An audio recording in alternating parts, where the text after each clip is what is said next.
আবির ভাইয়ের সাথে কথা বলেছে এই খুশিতে মেঘ সারা বাড়ি ছুটছে।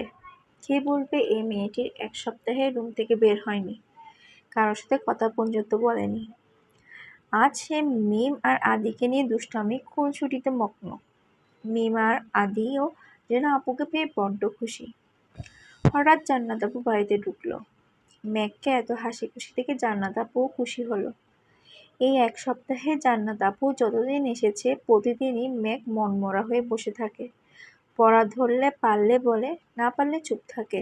আপুও বুঝালেও সাড়া নেই, বুঝেছি কিনা তাও বলে না।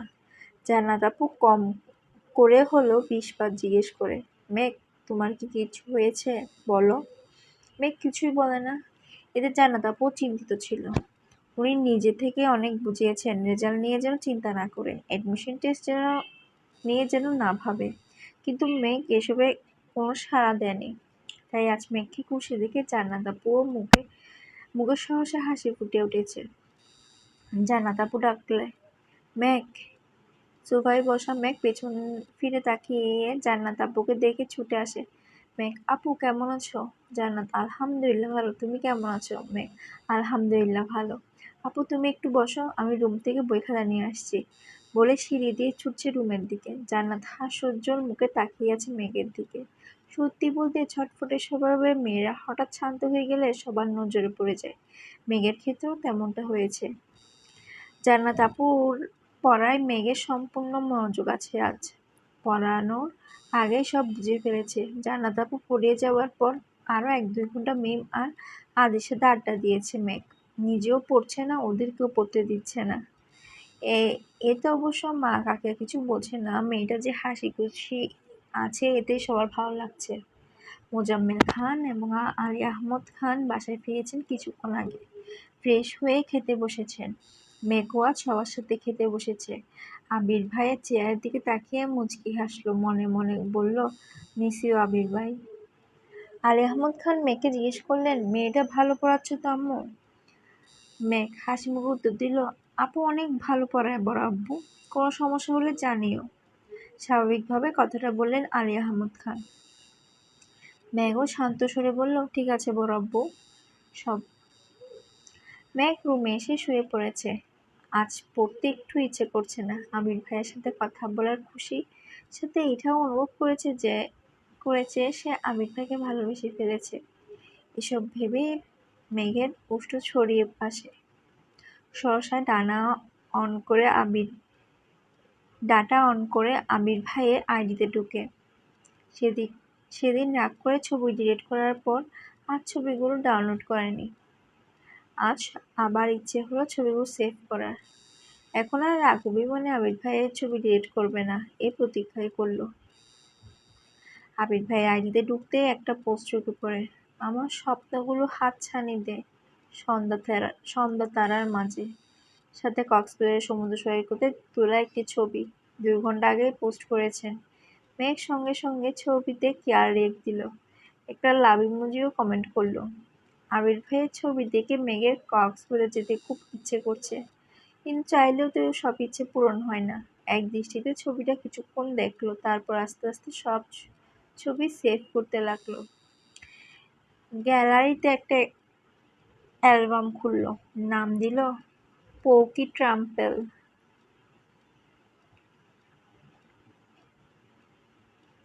এখানে আবির ভাইয়ের সব ছবি একসাথে রাখলো।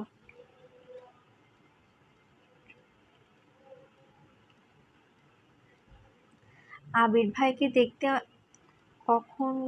দেখতে কখন ঘুমিয়েছে কে জানে। কেটে গেল আরো 2 থেকে 3 দিন। মেঘ নিজের রুটিনের মতোই খায়, গোসল করে, ঘুমায়, পড়াশোনা করে। মাঝখানে 5 থেকে 7 দিন একদমই পড়াশোনা করেনি। এই গ্যাপটা এখন ফিল আপ করছে। ক্লান্ত লাগলেও আবির ভাইয়ের ছবি দেখে। আজ কোচিং টিউশন কিছু নেই, তাই দুপুরে খেয়ে ঘুমিয়েছে মেঘ। বিকেলে ঘুম থেকে উঠে ফ্রেশ হয়ে নিচে আসে কফি খাওয়ার। নিচে আসতেই চোখে পড়ে মিম আর আদি অনেক গিফট ছড়িয়ে দেখছে। মেঘকে দেখে আদি ছুটে যায় মেঘের কাছে।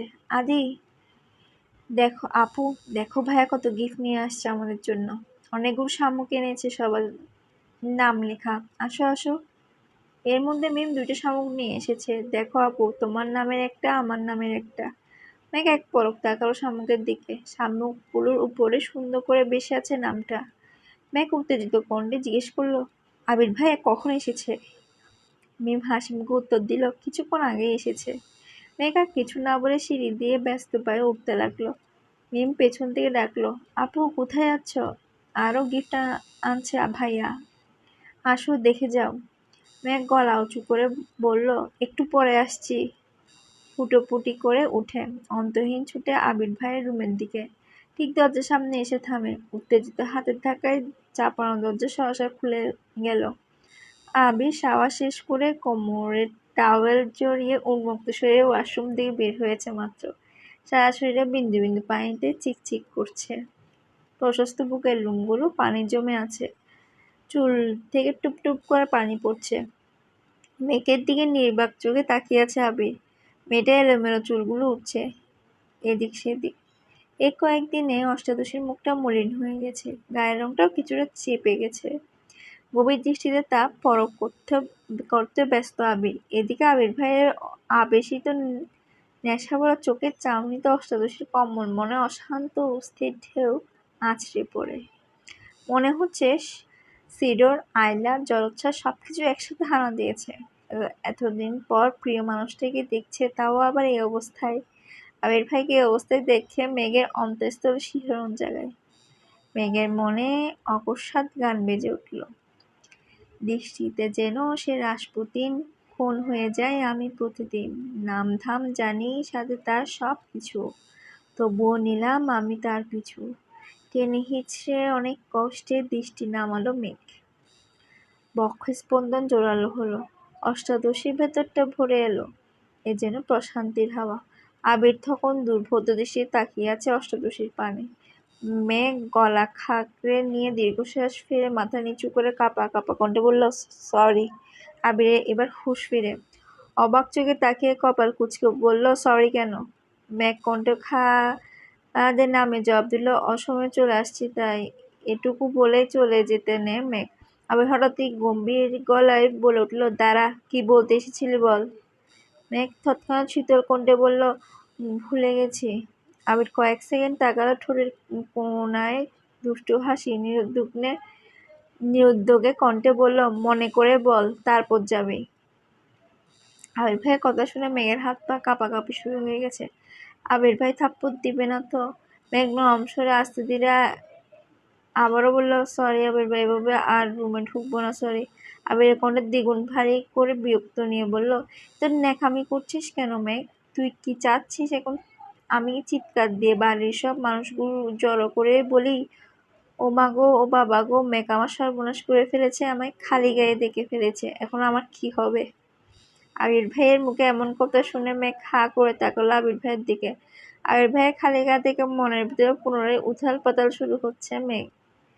মেঘের সমস্ত গায়ে স্রোতের মতো শীতল হয়ে যাওয়া হাওয়া বয়ে যায়। তৎক্ষণাৎ মাথা নিচু করে ফেলল মেঘ। আবির শক্ত কণ্ঠে আবার বলল, আমি মেয়ে না যে আমায় এই অবস্থা দেখে ফেলছিস বলে মান সম্মান চলে যাবে। তুই কি বলতে এসেছিলি সেটা বল। মেঘ এবার মাথা নিচু করে কাঁপা কাঁপা করে আস্তে আস্তে বলল, আপনাকে দেখতে আসছিলাম। আবির ভ্রু কুঁচকে তাকালো, তৎক্ষণাৎ বলে উঠল, দেখতে আসছিস, দেখ, খোঁজ নে আমার, এত ফর্মালিটি করছিস কেন? একদম অবসরে বলল, দেখেছি, এখন আসি। ঘুরে এক পা ফেলতে আবির ডাকলো, তোর সাথে কথা আছে, বস এসে। মেঘ ঠায় দাঁড়িয়ে পড়ল সেখানে। মেঘের এবার রক্ত সঞ্চালন বন্ধ হওয়ার পরিস্থিতি হলো। মুখ তুলে তাকাতেও পারছে না, মনে মনে বলছে, আল্লাহ বাঁচাও।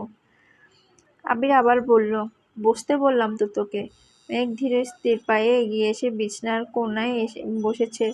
চিবুক নামিয়েছে গলায়, দৃষ্টি তার ফ্লোরে। আবির একটা টি শার্ট হাতে নিয়ে ঘুরে এসে মেঘের দিকে কিছুটা দূরে বসেছে। আবির কঠিন স্বরে বলল, কি হয়েছে তোর? মেঘ আবার কাঁপা কাঁপা কণ্ঠে বলল, আবির ভাই, আপনি কিছু একটা পরুন প্লিজ। আবির মুচকি হেসে ভেজা শরীরের হাতে গেঞ্জিটা পরে নিল আর বলল, এবার শান্তি হয়েছে? এখন বল, কি হয়েছে তোর? মেঘ চিবুক নামিয়ে শীতল কণ্ঠে উত্তর দিল, কিছু হয়নি। রাগান্বিত স্বরে আবার আবির বলল, মেঘ, ভাবছি তোকে মেডিকেলে বিক্রি করে দেব। মেঘের সংকীর্ণ মুখটা আরো বেশি ছোট হলো। নিবু নিবু চোখে তাকালো আবির ভাইয়ের দিকে, পাতলা অধর নেড়ে বলল, কেন? আমি কি করেছি? আবির অভিভূত নিয়ে নিষ্পলক চেয়ে রইল মেঘের দিকে। প্রখর তপ্ত স্বরে বলল, এই যে তুই ঠিক মতো খাচ্ছিস না, দিনকে দিন কঙ্কাল হয়ে যাচ্ছিস, তোকে এই বাড়িতে রাখার থেকেও মেডিকেলে রাখলে বেশি কাজে দিবে। কণ্ঠ ভিজে এলো মেঘের, নেত্রদ্বয় টলমল করছে, কাঁপা কাঁপা গলায় বলছে, খাই তো আমি। আবির এবার সরু নেত্রে তাকালো মেঘের চোখের দিকে। নেত্রজোড় টইটম্বুর হয়ে আছে, পল্লব ফেললেই পানি গড়িয়ে পড়বে গাল বেয়ে। আবির দীর্ঘশ্বাস ফেলে বলা শুরু করলো, এ কয়েকদিনে না তুই ঠিক মতো খেয়েছিস, আর না তুই ঠিক মতো কোনো কাজ করেছিস।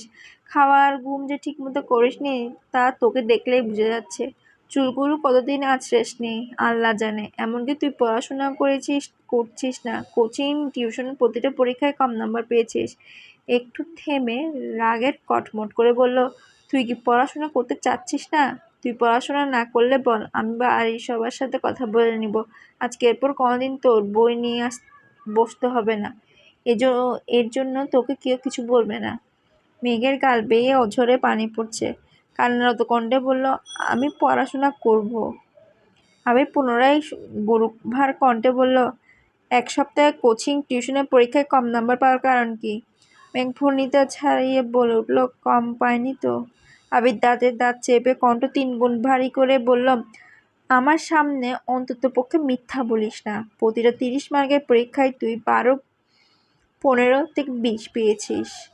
এগুলো কি খারাপ মার্ক না? এই মার্ক পেলে তুই জীবনে চান্স পাবি।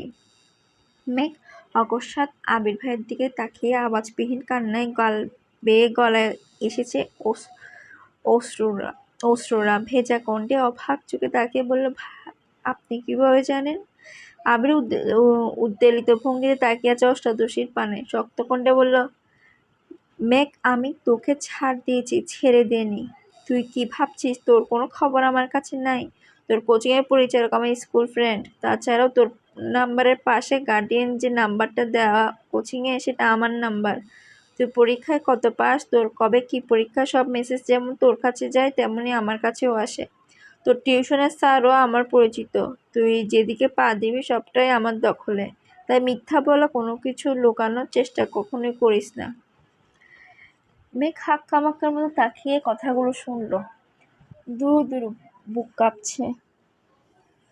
উদ্গ্রীব চোখ দুটো লম্বা চওড়া মানুষটার মুখের দিকে কান্না থেমে গেছে, গালে পানির দাগে স্পষ্ট। উদ্দেখহীন চাউনি আবির ভাইয়ের। কয়েক মুহূর্তে চোকাচোকি হলো দুজনের। শেষমেশ আবির ভাই দৃষ্টি ফেরালো। মেঘ আর কিছু বলার ভাষা খুঁজে পাচ্ছে না, চুপচাপ পা বাড়ায় দরজার দিকে। আবির সহসা ডাকে, দাঁড়া। মেঘের পা কাঁপছে। আবির হাতে একটা শপিং ব্যাগ দিয়ে এগিয়ে আসলো মেঘের কাছে। আবির ভাই কাছে আসতেই নাকে লাগলো চিরচেনা পরিচিত আতরের গন্ধ। মাত্র শাওয়ার নেয়া সে গন্ধটা যেন অন্যরকম সুন্দর লাগছিল। আবির শপিং ব্যাগ এগিয়ে দিল মেঘের দিকে আর বলল, এগুলো তোর, আর আজকের পর পরীক্ষা পড়াশোনা নিজের যত্নে। এইটুখানি ত্রুটি যদি আমি দেখি তাহলে আর মুখে কিছু বলবো না। যা এখন। আবির ভাই ঠান্ডা হুমকিতে কম্পিত হলো অষ্টাদশীর দেহ। আঙ্গুল শুদ্ধ কাঁপছে। কাপা হাতে শপিং ব্যাগ নিয়ে ছুটে পালালো রুমের থেকে। নিজের রুমের দরজাটা ঠেলে ভেতরে ঢুকলো। শপিং ব্যাগটা বিছানার পাশে রেখে বিছানায় শুয়ে পড়লো মেঘ। শপিং ব্যাগটা খুলে দেখার ইচ্ছেও করছে না। ইচ্ছের থেকেও বড় বিষয়, সে শক্তিটাই পাচ্ছে না। বিছানায় শুয়ে চোখ বন্ধ করতেই চোখের সামনে ভেসে উঠল আবির ভাইয়ের সে উন্মুক্ত দেহ, গায়ে চিকচিক করতে থাকা বিন্দু বিন্দু পানি, সে ধারালো চাউনি। অষ্টাদশীর হৃদয়ে লাগছে বসন্তের হাওয়া। হৃৎপিণ্ডের কম্পনের মাত্রা এতটাই তীব্র যা সহ্য করতে না পেরে মেঘ ডান হাত দিয়ে চেপে ধরেছে, কিন্তু তাতেও যেন কম্পন থামছে না। সহসা চোখ মেলে তাকালো মেঘ। চোখের সামনে থেকে যেন আবির ভাই ছুটছেই না। চোখ বন্ধ করলেও আবির ভাইকে দেখছে, চোখ মেলে তাকালেও আবির ভাইকে দেখছে। আর বারবার মাথায় আসছে আবির ভাইয়ের বলা কথাগুলো, মেঘ, তোকে আমি তোকে ছাড় দিয়েছি, ছেড়ে দেনি। আমার মনে হচ্ছে তুই যেদিকে পা দিবি সবটাই আমার দখলে। এসব ভেবেই বারবার কেঁপে উঠছে অষ্টাদশীর সাথে এক অন্যরকম অনুভূতি কাজ করছে। প্রতিটা মেয়েই চায় তার প্রিয়জন তাকে আঁকলে রাখুক, চোখে চোখে রাখুক। তেমনি মেঘের কাছে আবিরের ভাইও প্রিয় মানুষ। আবির ভাই যদি ফোনের নজরও দেখে তারপরও তো মেঘকে নিয়ে ভাবে, এটা ভেবেই মানসিক শান্তি পাচ্ছে মেয়েটা। এভাবে চলো 30 মিনিটের উপরে, তারপর ঘুমের দেশে তলিয়ে গেল মেঘ। উল্টো ঠিক সন্ধ্যা নামার উঠলো ঠিক সন্ধ্যা নামার আগে। ফ্রেশ হয়ে এসে তৎক্ষণাৎ শপিং ব্যাগটা টেনে আনলো নিজের কাছে। শপিং ব্যাগটা উল্টে সবগুলো জিনিস বিছানার উপর ফেলল। অনেক ছোট ছোট জিনিস এলোমেলো হয়ে পড়ে আছে বিছানার উপর। কম করে হলেও 15 থেকে 20টা হাতের ব্রেসলেট, মুক্তার মালা, কানের দুল, সংখ্যাও গুনত। দেখে মনে হচ্ছে উনি বেঁচে দেখার সময় পাননি। যা পেয়েছে সব নিয়েই নিয়েছেন। তোর একটা শামুকে লেখা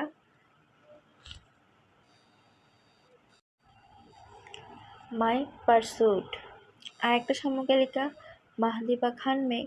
এছাড়াও অসংখ্য ছোট ছোট শামুকে একটা কাচের বয়ম ভরা, যা সবগুলোই আবির নিজের হাতে কুড়িয়ে এনেছে। এগুলো বাদে আরও যা যা সাজার জিনিস ছিল, খাবার জিনিস, যেগুলোর টেস্ট ভালো, এগুলোই দিয়েছে মেঘকে। মেঘ বিস্ময়বোধ চোখে তাকিয়ে দেখছে সবগুলো জিনিস। প্রিয় মানুষের নাম অথবা প্রিয়জনের কণ্ঠ। যেখানে আকাশ সমমন খারাপ দূর করতে সক্ষম, সেখানে তার দেয়া সামান্যতম উপহারও অমূল্য সম্পদ। আবির ভাই যে তার কথা ভেবে আলাদাভাবে জিনিসগুলো এনেছেন, এতেই যেন অষ্টাদশীর খুশিতে আত্মহারা হয়ে গেছে। একটা মুক্তার মালা গলায় পড়ল, দু হাতে দুটো ব্রেসলেট, কানেও দুল পড়ল এক সেট। ঠোঁটে হালকা গোলাপি কালার লিপস্টিক দিয়েছে। উত্তেজিত পায়ে বাহিরে বের হলো নিজের রুম থেকে। সিঁড়ি দিয়ে নামতেই যাবে তখনই চোখে পড়ে আবির ভাই উঠছে সিঁড়ির দিকে। হয়তো কোথাও গিয়েছিলেন। মেঘ সিঁড়ি দিয়ে আর নামেনি, ঠায় দাঁড়িয়ে আছে সেখানে, বুকের ভিতর ধুকপুক করছে। আবির ভাই কাছাকাছি আসতে উত্তেজিত কণ্ঠে বলে উঠল, আবির ভাই আমাকে কেমন লাগছে? আবির সিঁড়ি থেকে চোখ তুলে মেঘের দিকে তাকালো। কয়েক সেকেন্ড পর চোখ নামিয়ে বলল, ভালো। এমন ভাবলেশীন উত্তরে মেঘের উত্তেজনা মিলিয়ে গেছে। মলিন হয়ে গেল মুখটা, তবুও কিছুটা স্বাভাবিক স্বরে বলল, থ্যাংক ইউ আবির ভাই। আবির নিজের মতো রুমের দিকে চলে যায়। মেঘ কিছুক্ষণ এখানেই দাঁড়িয়ে থাকে আর মনে মনে বলে, সুন্দর লাগছে বললে কি আপনার জাত চলে যেত, হিটলার একটা। মেঘ কিছুক্ষণ দাঁড়িয়ে মনে মনে আবির ভাইকে খুব করে বকে। তারপর মন শান্ত করে সিঁড়ি দিয়ে নেমে চলে গেল মিমের রুমে। মিম এখনো নিচেই আছে, 2-3 দিনের মধ্যে উপরের রুমে চলে আসবে। মেঘ মিমের রুমের দরজায় দাঁড়াতে মিম চোখে তুলে তাকালো। মেঘকে দেখে উত্তেজনায় চোখ বড় বড় তাকালো, সহসা উঠে এলো কাছে। মিম, আপু মাশাআল্লাহ, তোমাকে অনেক সুন্দর লাগছে। মুক্তার মালাতে তোমার মুখটা চকচক করছে। মেঘ দাঁত বের করে হাসলো। মিম তৎক্ষণাৎ ড্রেসিং টেবিলের ড্রয়ার থেকে শপিং ব্যাগ বের করে মেঘের হাতে দিল। মেঘ জিনিসগুলো বের না করেই দেখার চেষ্টা করলো। মিমের জন্য আনা জিনিস মেঘের 3 ভাগের 1 ভাগ হবে। মেঘ স্বাভাবিক কণ্ঠে বলল, সবগুলোই সুন্দর হয়েছে। তুই এক সেট পর, তারপর আমরা ছবি তুলব নে। মিমও হাসি মুখে রাজি হয়ে গেল। মিম হালকা সাজুগুজু করে নিল, তারপর দুই বোন সোফায় বসে ছবি তোলায় ব্যস্ত হলো। ওদের হাসির শব্দ শুনে আদিও রুমে ছুটে এসেছে। আদিকে সহ 3 ভাই বোন বেশ কিছু ছবি তুলল। তারপর ছবিতে দেখে খুনসুটি করতে লাগলো, কাকে কোন ছবিতে কেমন লাগছে এসব নিয়ে। আবির সিঁড়ি দিয়ে ব্যস্ত পায়ে নামছে। মেঘের চোখে পড়তেই আকস্মিক হাসি থেমে গেল মেঘের। মাথা নিচু করে বিড়বিড় করে বলল, তোরা রুমে গিয়ে পড়তে বস, আমিও রুমে চলে যাই। আর দ্রুত পায়ে হেঁটে ডাইনিং টেবিলের কাছে এসে মাকে জিজ্ঞেস করলো, আম্মু রান্না হয়েছে? মা রেখা কান, হ্যাঁ রান্না শেষের দিকে, খেতে দিব তোকে? হ্যাঁ। ওইদিকে মেঘ চুপি চুপি সিঁড়ি দিয়ে বিকেলে আবির ভাই পড়া নিয়ে কথা শুনিয়েছে। এখনো আড্ডা দিচ্ছে দেখলে নিশ্চিত মাইর দিবে। এই ভয়ে রুমে যেতে নেমে 4-5টা সিঁড়ি উঠল কিনা আকস্মিক আবির ডেকে উঠল, মেঘ এদিকে আয়। আবির ভাইয়ের কথায় ধমকে দাঁড়ায় মেঘ। মনে মনে আল্লাহ আল্লাহ করছে। ধীর গতিতে নিচে নেমে ডাইনিং টেবিলের কাছে আসলো। আবির পকেটে হাত দিয়ে টেবিলে হালকা ধাক্কা দিয়ে দাঁড়িয়ে আছে। তার স্টাইল দেখে মেঘ পুরাই ফিদা। অষ্টাদশীর মনের ভিতর ধুকপুক শুরু হয়েছে। মাথা নিচু করে দাঁড়ালো মেঘ। আবির গভীর কণ্ঠে বলল, খেতে বস। মেঘ ভয়ে ভয়ে তাকিয়ে নরম সুরে বলল, খিদে নেই। পরে এতটুকু বলতেই চোখ পড়ল আবির ভাইয়ের চোখের দিকে। চোখ রাঙিয়ে তাকিয়ে আছে। মেঘের হাত পা কাঁপতে শুরু করেছে। আর কিছু বলার সাহস করল না। চুপচাপ চেয়ার টেনে বসে পড়ল। আবির এবার টেবিলে ঘুরে নিজের চেয়ার টেনে বসল। মেঘ মাথা নিচু করে চুপচাপ বসে আছে। আবির একবার মেঘের দিকে তাকাচ্ছে, আবার ঘাড় ঘুরিয়ে রান্না করে দেখছে। মালিহা খান আর হালিমা খান টেবিলে খাবার রাখতে ব্যস্ত হলো। আবির একটা প্লেটে ভাত নিয়ে এগিয়ে দিল মেঘের দিকে। ছোট্ট করে বলল, নে খা। মেঘ কোমল হাতে প্লেট ধরতে হাত বাড়ায়, কিন্তু হাত পায়ের সাথে শরীরে কাঁপাকাঁপি তীব্রতায় প্লেট পড়ে যেতে নেয়। আবির ছেড়ে দিতে নিয়েও মেঘের এই অবস্থায় আবার প্লেট ধরতে ব্যস্ত হলো। রাগান্বিত কণ্ঠে বলল, তোর শরীরে কতটুকু শক্তি বুঝ এখন। হাত বাড়িয়ে মেঘের সামনে প্লেট রেখে নিজে খাওয়াতে মনোযোগ দিল। আবির ভাইয়ের কথায় মেঘ মাথা নিচু করে ছোট্ট করে ভেঙচি কাটল আর বিড়বিড় করে বলল, আপনি সামনে আসলেই তো আমার সব শক্তি বিলীন হয়ে যায়, আমি কি করব। আবির তীক্ষ্ণ দৃষ্টিতে তাকালো মেঘের দিকে। কণ্ঠ দ্বিগুণ ভারী করে বলল, তুই কি ভাত খাবি নাকি থাপ্পড় খাবি। মেঘ আবির ভাইয়ের কথায় আঁতকে ওঠে। আস্তে আস্তে খাওয়া শুরু করে। মেঘের এই ধীর স্থির গতিতে খাওয়া দেখে আবির বেশ কয়েকবার তীক্ষ্ণ দৃষ্টিতে তাকিয়েছে, কিন্তু কিছু বলছে না। নিজের খাওয়া শেষ করে বেসিন থেকে হাত ধুয়ে এসে পুনরায় চেয়ারে বসলো। মেঘ তখন আস্তে আস্তে খাচ্ছিল, কিন্তু আবির ভাইয়ের আবার বসা দেখে বুকটা কেঁপে ওঠে। খাওয়ার গতি কিছুটা বাড়িয়ে দিয়েছে। আবির বিস্ময়কর চোখে তাকিয়ে আছে অষ্টাদশীর দিকে। গলায় মুক্তার মালাতে জল জল করছে মুখটা। খুব মনোযোগ দিয়ে দেখছে মেঘের খাওয়া। মেঘ এক প্রকার না খেয়ে মুখে খাওয়া শেষ করছে, কিন্তু শেষ হওয়ার আগে আবির ভাই আবারও প্লেটে খাবার দিল।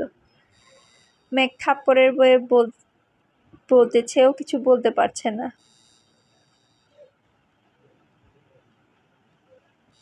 ভাদ্য মেয়ের মতন চুপ করে খাচ্ছে। এদিকে আবির মেঘের দিকে তাকিয়ে মুচকি মুচকি হাসছে।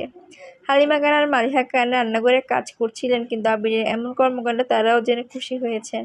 মেঘ বাড়ির কারো কথা শুনে না। বড় আব্বুর সামনে একটু সম্মানার্থে লক্ষ্মী মেয়ের মতো থাকে। তাছাড়া বাবা মা কাকামণি কাকে কারো কথাই শুনে না।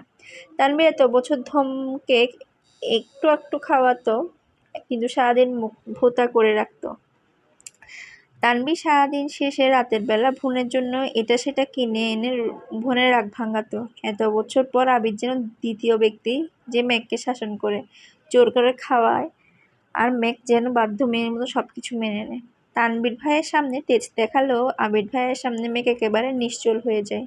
মেঘের দুর্দশা দেখে মালিহা খান রান্নাঘর থেকে বলেছেন, মেয়েটাকে ছেড়ে দে বাবা, আর খেতে পারছে না। আবির গভীর কণ্ঠে বলল, ও যদি ঠিকমতো খেত তাহলে আমার এভাবে বসে থেকে ওকে খাওয়াতে হতো না। কেউ আর কোনো কথা বলল না। মেঘ চুপচাপ খাওয়া শেষ করলো। মেঘের খাওয়া শেষ হওয়া মাত্র আবির উঠে বের হয়ে গেল বাড়ি থেকে। মেঘ নিষ্পলক তাকিয়ে রইল কিছুক্ষণ দরজার দিকে, তারপর উঠে নিজের রুমে চলে গেল। একটু রেস্ট নিয়ে পড়তে বসলো। রাত 12টার উপর বাজে। মেঘ পড়ছে, কিন্তু আবির ভাই এখনো আসছে না। চিন্তা লাগছে মেঘের। বারবার উঠে বারান্দায় যাচ্ছে মেঘ। তানভীর ইদানীং খাওয়া দাওয়া বাদ দিয়ে কাজ করছে। মনোনয়ন ফলাফলের ঘোষণা করবে আগামীকাল। কারো চোখে ঘুম নেই। দল থেকে মনোনয়ন পেয়ে গেলে আলহামদুলিল্লাহ, তারপর প্রচারণা চালাতে হবে। তারা কোনোভাবে আজ রাতে তানভীরকে ছাড়ছিল না। গোপন মিটিং চলছে এমপির বাড়িতে। রাজনৈতিক মিটিং মিছিল থেকে ভাইকে আনতে বাধ্য হয়ে আবিরকেই যেতে হলো। এমপির বাড়ির হলরুমে মিটিং চলছিল। আবির এমপির বাড়ির সামনে বাইক থামিয়ে হলরুমের দিকে যেতেই নিলে পথটা আটকে দাঁড়ায় এমপির মেয়ে। আবির চোখ গোল গোল করে তাকালো মেয়ের দিকে। রাশভারী কণ্ঠে বলল, পথ আটকে দাঁড়িয়েছেন কেন? মেয়ে হাসি মুখে উত্তর দিল, আপনাকে আমার অনেক ভালো লাগে ভাইয়া, প্লিজ আপনার নাম্বারটা দিবেন? আবির কণ্ঠ দ্বিগুণ ভারী করে বলল, আপনাকে তানবীর বলেনি আমি একজনকে ভালোবাসি? মেয়ের কথা পাত্তাই দিল না, হাসতে হাসতে উত্তর দিল, আমি তানবীর ভাইয়ের কথা বিশ্বাস করিনি, উনি আমার সাথে মজা করছেন। আবির গম্ভীর কণ্ঠে বলল, তানবীর সত্যি কথা বলছে। মেয়ে এমনভাবে হাসছে যেন মনে হচ্ছে আবির যোগ বলছে। আবির এবার দীর্ঘশ্বাস ফেলে রাগান্বিত কণ্ঠে বলল, শোনো মেয়ে, আবির অন্য কারো মালিকানায় বন্দি। আমার জীবনে অস্তিত্ব জুড়ে শুধু তার রাজত্ব চলে। এমপির মেয়ে অবিশ্বাস্য চোখে তাকালো আবিরের দিকে, কোমল কণ্ঠে বলল, আপনি সত্যি সত্যি কাউকে পছন্দ করেন? আবির সহসা বলে উঠল, সে আমার পছন্দ বা ভালো লাগা নয়, সে আমার ভালোবাসা। আমি আমৃত্যু ভালোবাসবো তাকে। মেয়েটার চোখ টলমল করছে। এটা দেখে আবির এবার বিরক্ত নিয়ে বলল, শোনো, আমি শুধু তোমার মোহ, দুদিন পর সব মোহ কেটে যাবে। আজ সত্যি সত্যি তোমার জন্য আসবে, সে তোমাকে কখনো অজুহাত দিবে না। তার কাছে তোমার প্রায়োরিটি থাকবে সবার প্রথমে। যেমন আমার কাছে সর্বোচ্চ প্রায়োরিটি আমার প্রেয়সীর। আশা করি তুমি আমার কথাগুলো বুঝতে পেরেছো। তবে ভবিষ্যতে এমন কোনো কাজ করবা না বা এমন কোনো কথা বলবা না যে কারণে তোমার এই পাগলামিগুলো নিয়ে আমার সিরিয়াস হতে হয়। ভালো থেকো। গভীর কণ্ঠে কথাগুলো বলেই হলরুমের দিকে পা বাড়ায় আবির। পিছন থেকে এমপির মেয়ে ডেকে উঠল, সরি ভাইয়া, আর কখনো এমন হবে না, প্লিজ আব্বুকে কিছু বলবেন না, প্লিজ।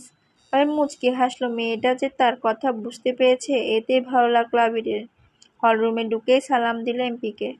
আবিরকে দেখে হ্যান্ডশেক করলেন এমপি। হাসি মুখে জিজ্ঞেস করলেন, কেমন আছো আবির? আবির স্বাভাবিক কণ্ঠে বলল, জি আলহামদুলিল্লাহ ভালো, আপনি কেমন আছেন?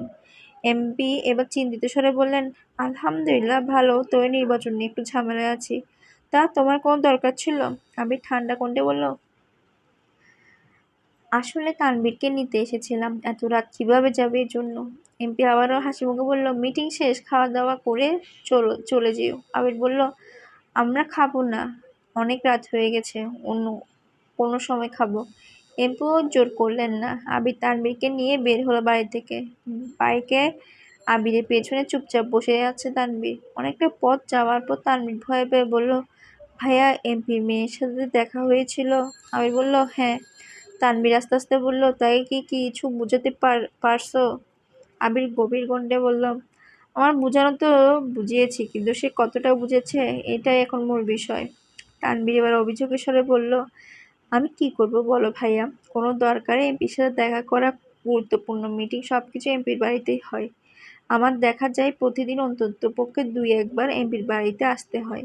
আর এই মেয়ে যেন বসেই থাকে কখন আমি আসবো, দেখলেই ছুটে আসে তোমার কথা জিজ্ঞেস করে শুধু। আমি কতবার বলেছি তুমি একজনকে পছন্দ করো, বিয়ে ঠিক, মেয়ে কোনো কথা পাত্তাই দেয় না। আমি এড়িয়ে গেলেও মেয়ে পথ আটকে দাঁড়ায়। এমপির চোখে এটা পড়লে তো আমার কালারিং বানাবে, ভাববে মেয়ের সাথে আমার কিছু চলে, তখন তো ঝামেলায় আমি ফাঁসবো। তাই তোমাকে বলেছি। একদমে কথাগুলো বলল তানবীর। আমি স্বাভাবিক কণ্ঠে বলল, সমস্যা নেই মেয়ে, আশা করি আর কিছু বলবে না তোকে, তুই তোর কাজে মনোযোগ দিস। এর মধ্যে বাসায় চলে এসেছে দুজন। প্রায় রাত 1:30টায় আবির ভাই বাড়িতে ঢুকলো বাইক নিয়ে, পেছনে তানবীর ভাই। আবির ভাইয়াকে দেখে মেঘের চিন্তিত মলিন মুখটা তৎক্ষণাৎ জ্বলজ্বল করে উঠেছে। সে 12টা থেকে অপেক্ষা করছে আবির ভাইয়ের জন্য। বারান্দায় দাঁড়িয়ে আকাশের তারা গুনে শেষ করে ফেলেছে মনে হয়, কিন্তু আবির ভাই আসছিল না। মেঘ দীর্ঘশ্বাস ফেলে প্রফুল্ল মেজাজে দেখতে লাগলো আবির ভাইয়াকে। বাসায় ঢোকার আগ পর্যন্ত যতটা দেখা যাচ্ছিল, তারপর চুপচাপ শুয়ে ঘুমিয়ে পড়ল। সকালে আবির রুম থেকে বের হয়ে করিডোর থেকে নিচে তাকালো, ডাইনিং টেবিলে মেঘ নেই। এত রাত করে ঘুমানোর জন্য মেঘ সকালে ঘুম থেকে উঠতে পারেনি। আবির মেঘের দরজায় টোকা দিল। দুইবার শব্দ হতে ঘুমের মধ্যে টলতে টলতে এসে দরজা খুলে দিল মেঘ। হাত দিয়ে চোখ কচলাতে কচলাতে তাকালো। সহসা অক্ষি যুগল বিপুল হলো মেঘের।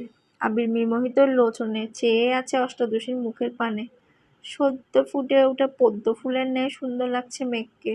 খুব করে চাইছে দৃষ্টিতে সরাতে কিন্তু পারছে না। আবির ভাইকে দেখে মেঘের বুকের ভেতর সে টিপ টিপ আওয়াজ স্পষ্ট বোঝা যাচ্ছে। মেঘ মুখ ফসকে ডেকে উঠল, আবির ভাই। তৎক্ষণাৎ ঘোর কাটল আবিরের, কিছুটা নড়েচড়ে উঠল। আবির ঠান্ডা কণ্ঠে শুধালো, এত রাত্রে ব্যালকনিতে দাঁড়িয়েছিলি কেন? আবির ভাইয়ের প্রশ্ন শুনে আঁতকে ওঠে মেঘ। অকস্মাৎ চিরচেনা কতরের কাঁপাকাঁপি তীব্র হয়ে ওঠে। বুকের ভেতরে হাঁসফাঁস শুরু হয়েছে। হৃৎস্পন্দন অনেক বেশি জোরালো হলো। চিবুক নামিয়ে চাপা কণ্ঠে বলল, রাতে ঘুম ভেঙে গিয়েছিল। আবির ভ্রু কুঁচকে তাকালো। সহসা গম্ভীর কণ্ঠে বলে উঠল, ঘুম ভেঙেছিল নাকি ঘুমাইতেই যাসনি? সত্যি করে বল। আবির ভাইয়ের সামনে দাঁড়িয়ে মিথ্যা কথা বলার সাহস অষ্টাদশীর এখনো হয়নি। ভয়ে ভয়ে বলল, ঘুম আসছিল না। আবির এবার ভ্রু নাচিয়ে শুধালো, কেন? মেঘ আর কিছু বলতে পারছে না। মনে হচ্ছে কথা আটকে আসছে গলায়। কোনো আওয়াজ বের হচ্ছে না মুখ থেকে। আবির শ্বাস ছাড়ে ভারী স্বরে বলল, কি হলো? আবির ভাইয়ের ভারী কণ্ঠে চুপসে গেল মেঘ। বিড়বিড় করে বলল, আপনার জন্য। ওই তীক্ষ্ণ দৃষ্টিতে তাকায় কয়েক মুহূর্ত নীরব কণ্ঠে তিনগুণ ভারী করে বলল, কেন মেতেছিস ধ্বংস খেলায়? মেঘ, কখনো অনিশ্চিত ভবিষ্যতের পেছনে ছুটবি না। নিজের লক্ষ্য স্থির না করলে জীবনে কখনো সফল হতে পারবি না।